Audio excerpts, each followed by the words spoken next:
Salut à toi qui regarderas cette vidéo, bienvenue.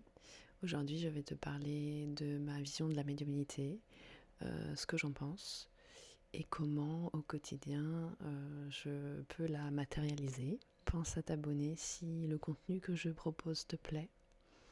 N'hésite pas aussi à commenter et à liker les vidéos. Ça m'intéresse toujours d'avoir un retour constructif, bien entendu, de ce que tu peux en penser. Donc fais-toi plaisir.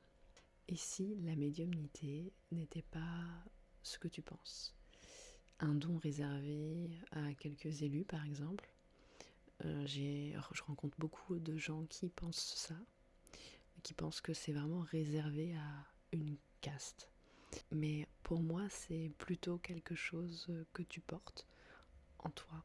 Et aujourd'hui, je vais te partager ma vision de la médiumnité, celle que j'ai mis plus de 10 ans à apprivoiser, à comprendre, à ancrer dans mon quotidien avec respect et amour. Déjà, pour moi, la médiumnité, c'est avoir accès à un champ informationnel de l'invisible. Donc c'est assez vaste, puisque la médiumnité, on est sur une timeline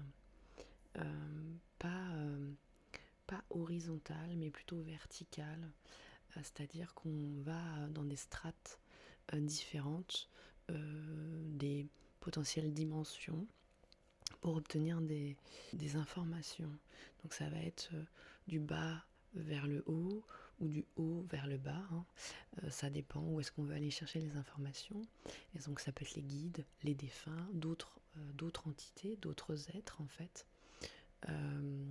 Donc la médiumnité, c'est vraiment ça, c'est avoir accès à des informations. Il faut bien faire la différence entre la voyance et la médiumnité, qui peuvent être corrélées, hein, bien entendu, mais qui ne sont pas obligatoirement ensemble. La voyance, on est plus sur quelque chose de très horizontal, une ligne de temps qu'on connaît plus, qui est donc présent, passé, futur. Voilà, c'est plus ça. Donc la médiumnité, pour moi, c'est vraiment un champ informationnel qu'on peut aller visiter. Et donc c'est aussi pouvoir être traversé par le champ d'information d'une personne pour mieux l'accompagner, d'un lieu pour pouvoir communiquer plus avec lui ou lui apporter une aide ou apporter une aide au gardien du lieu. On en reviendra au lieu que j'affectionne énormément. J'ai un profond amour pour les lieux, j'en parlerai dans d'autres vidéos si ça t'intéresse, mais là c'est pas le sujet. Et dans mon quotidien, je ressens vraiment une immense gratitude d'avoir cette opportunité, cette possibilité d'accès. Parce que pour moi, c'est vraiment un atout, un petit plus au quotidien en fait. C'est pas pesant. À partir du moment où on l'accepte, on l'entend, on le comprend, on sait quoi en faire, qu'on a expérimenté. Donc c'est intéressant, hein, pour mieux se comprendre, pour mieux comprendre les autres, avoir moins tendance à être perdu en fait. Et donc ça peut se traduire par plein de choses différentes. Ça peut être des mots, des images, des phrases qui viennent, mais ça peut être aussi des odeurs, des goûts. Ça peut être une sensation sur la peau, une émotion soudaine qui te prend, dont tu sais que ça ne t'appartient pas, c'est pas la tienne. Ou encore cette sensation douce d'une main qui se pose sur ton épaule, qui te confirme que tu n'es jamais seul. Mais voilà, le discours que tu vas peu entendre, quoi qu'il commence à venir dans la bouche de pas mal de praticiens et de médiums, c'est que ces capacités médiumniques, en fait, tu les portes toi aussi. On a tous des capacités médiumniques. Il n'y a pas une personne mieux que d'autres. On les porte tous. C'est juste qu'on ne va pas les exprimer de la même manière. On peut ne pas y avoir accès avec la même intensité aussi.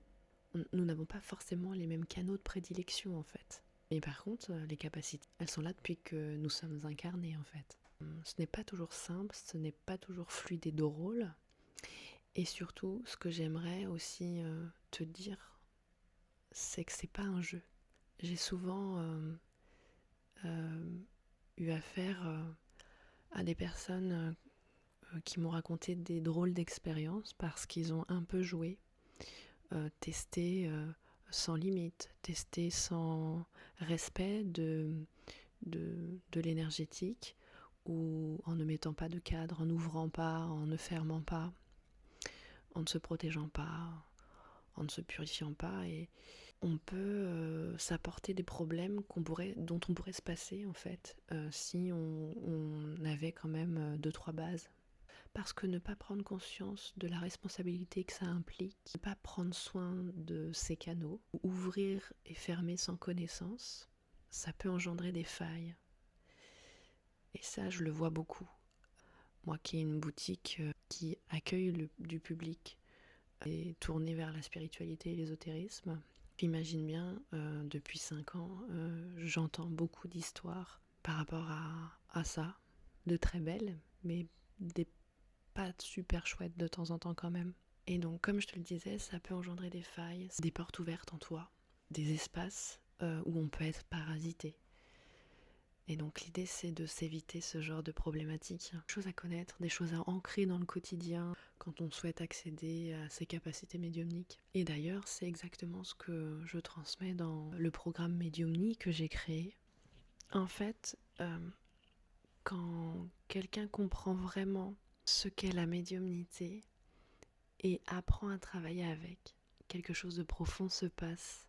C'est d'abord cette sensation d'être lié au grand tout, de ne jamais vraiment être seul. Il y a une fluidité qui peut s'installer, une légèreté et un lâcher-prise assez naturel. Et il y a une espèce d'ouverture du cœur une fois que tu as vraiment pris contact avec ce monde subtil et que tu as vraiment bossé sur tes capacités pour qu'elles soient vraiment fluides. Il y a vraiment un avant et un après, à mon sens. Et tu te sens plus jamais seul, vraiment.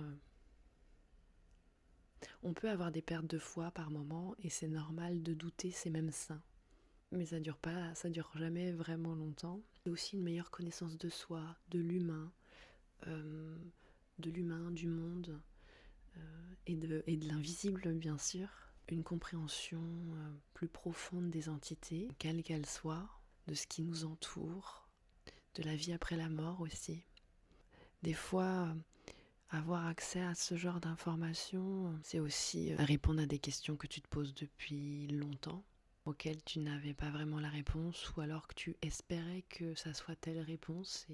Et quand tu as enfin accès à ce monde subtil complètement, tu peux découvrir des choses extraordinaires. En fait, tout s'éclaire différemment. Je trouve qu'on voit pas les choses de la même manière. On n'a pas la même intensité de couleurs, la même intensité des sons, des ressentis. C'est assez particulier, je trouve. Si tu ressens déjà des choses, des perceptions, des ressentis, des intuitions profondes, et que tu veux comprendre comment travailler avec ça sérieusement et en sécurité, parce que c'est ça aussi qui est important. La proposition Médiumnie, c'est mon programme d'accompagnement sur 1 an. Je l'ai créé il y a 3 ans. Là, cette année, je l'ai encore revu, remasterisé, amélioré. Et j'en suis super contente et je suis assez excitée de commencer la nouvelle saison. En tout cas, Médiumnie, c'est un programme d'accompagnement pour apprendre à connaître, développer et travailler avec tes capacités médiumniques. L'approche que j'en ai, c'est on passe par les 5 sens. Donc vraiment, on va le vivre dans le corps et dans la matière. Et c'est ça que je te propose. C'est quelque chose de très, très concret. C'est à travers tes 5 sens et avec certains supports, bien entendu, puisque ça peut être hyper intéressant d'aller canaliser les capacités avec des supports quand on se fait pas assez confiance ou quand on a besoin de canaliser nos capacités médiumniques parce qu'on les maîtrise pas assez encore, ou parce que des fois il y a des moments où le champ informationnel est trop grand et du coup on a du mal à aller droit au but, à la bonne information. Donc des fois les supports, ça peut être intéressant pour ça. Les informations sont dans ma bio et je te retrouve vendredi prochain. Cette fois-ci une hypnose qui sera sur le thème de aller à la rencontre de mon symbole de protection. J'ai hâte de te la proposer. Je pense que il y aura des belles rencontres avec certains symboles de protection parce que je pars du principe que notre âme sait. La plupart du temps, elle a oublié, ou alors nous avons des synchronicités qui se produisent. Mais en tout cas, ton symbole de protection, ton âme, elle le connaît déjà. Peut-être que même tu l'utilises sans le savoir déjà. C'est une hypnose imaginelle à laquelle je suis formée. Et donc, je te propose, vendredi prochain, d'aller à la rencontre de ce symbole. Je t'embrasse, prends soin de toi, je te souhaite le meilleur, et je te dis à vendredi prochain.